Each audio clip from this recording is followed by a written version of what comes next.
My name is Jordan, and I'm not the kind of person who scares easily. I've laughed my way through horror movies, rolled my eyes at ghost tours, and shut down every so-called paranormal experience with some combination of logic and sarcasm. But that was before last October. Now, I don't laugh. I don't roll my eyes, because I know something's real. I brought it back with me, and it won't leave.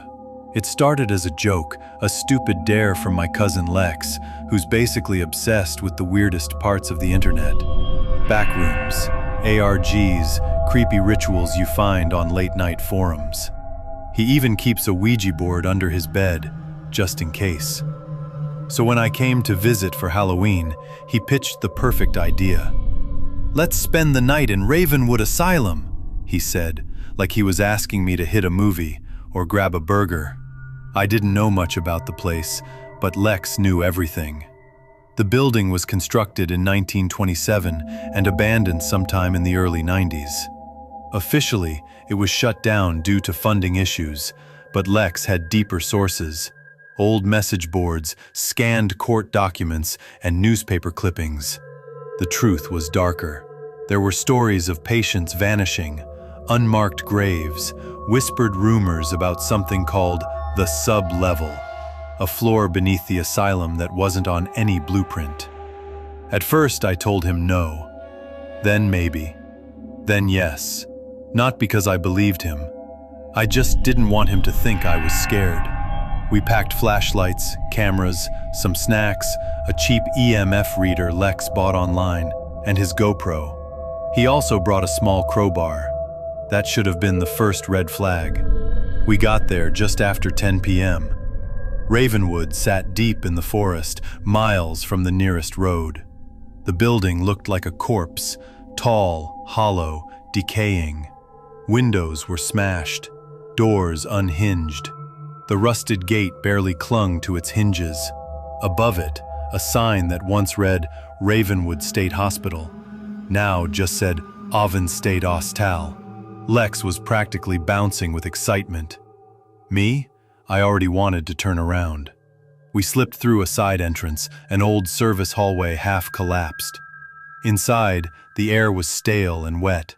No wind, no bugs, just silence. We explored the upper levels first, peeling wallpaper, rotting furniture, graffiti scrawled across the walls. "Don't look at them! Still here! Listen!" One room had a mirror that wasn't shattered. Lex wiped it clean, and for a second, I could have sworn I saw something behind us. But when I turned around, we were alone. A little over an hour in, we were in the West Wing when the EMF reader spiked. Our flashlights flickered. Then came the sound. A door slamming somewhere deep in the building. Lex ran toward it. I followed. We found an old elevator shaft. The doors were rusted open, and inside was a ladder leading down, the walls carved with strange symbols. At the bottom, a gate with a rusted sign. Sub-level C, authorized access only. Lex grinned. I begged him not to. He snapped the lock. We went down. The air got thicker with every step, heavier. The walls shifted from concrete to old stone. It didn't feel like a hospital anymore. It felt like a tomb. We found rooms, ones not meant for patients. One with claw marks on padded walls, another with restraints lining the floors, one with a single chair bolted to the center of the room, facing a mirror. That's when I heard it. A voice, low and dry, almost croaking. "Jordan." Lex froze. His face turned pale. "I didn't say anything," he whispered. I believed him, because I heard it too. We ran for the stairs, but they weren't there. The stairwell was just a wall, solid concrete.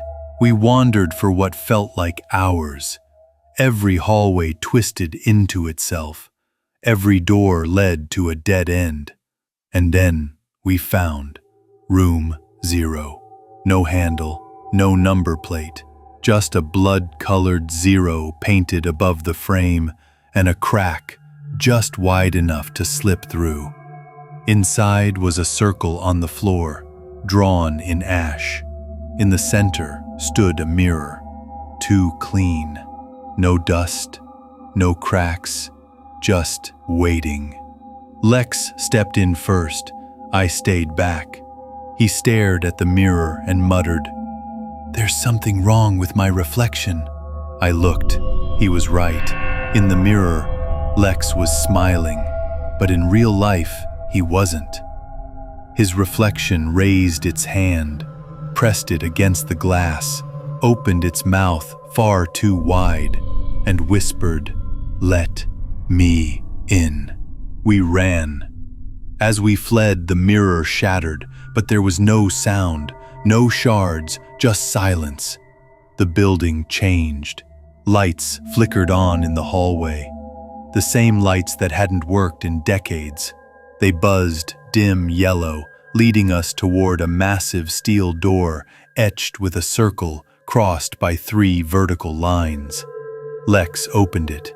Inside was a chapel, pews of stone, stained glass shattered, and at the altar, a figure, tall, still, featureless, no face.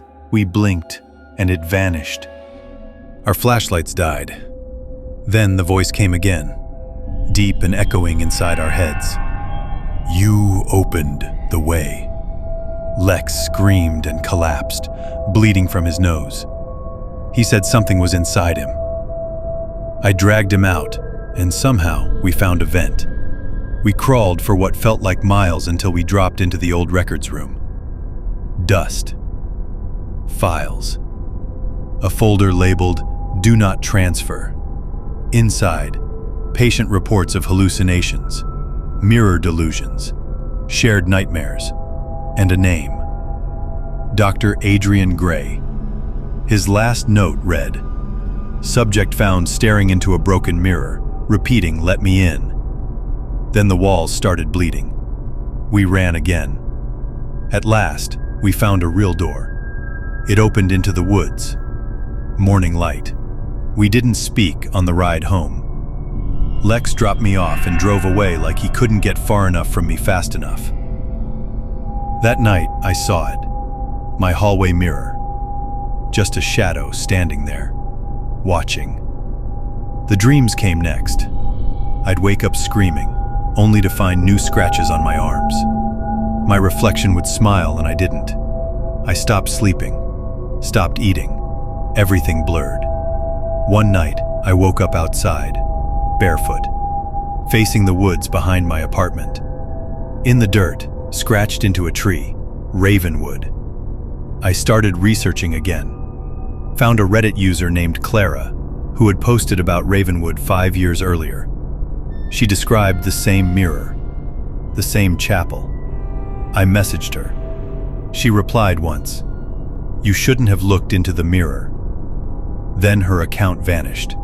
The mirror in my bedroom, one I'd never seen before, started showing things. Myself, but wrong. Delayed movements. The reflection smiling before I did. Whispers coming from behind the glass.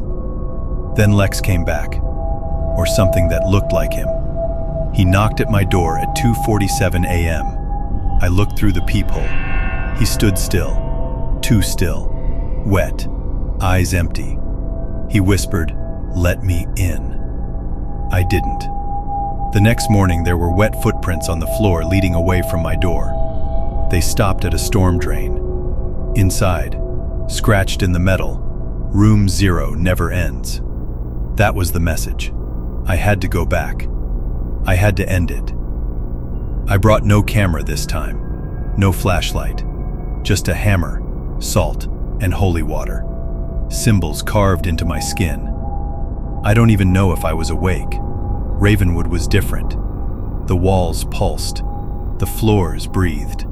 I walked back to room 0. It was glowing now. Red light pouring from beneath the door. Inside stood the mirror. But this time it wasn't a mirror, it was a portal.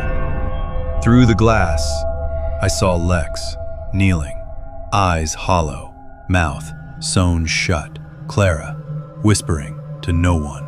And behind them, the Faceless one, arms outstretched. I walked toward it. The glass rippled. I stepped through.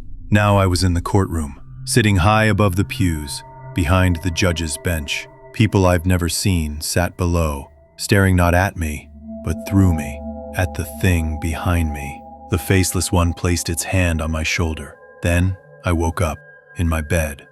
But it wasn't over. It had never ended. Now I know the truth. Room 0 isn't a place. It's a presence, a doorway. And once you step through, you don't come back the same. I see people on the street with no reflections. I hear my voice whispering things I never said. The mirror in my closet appears even when I throw it out. Sometimes I wake up speaking in tongues I've never heard. I tried burning my clothes. The flames turned blue and whispered, "We are inside you now." Last night I recorded myself.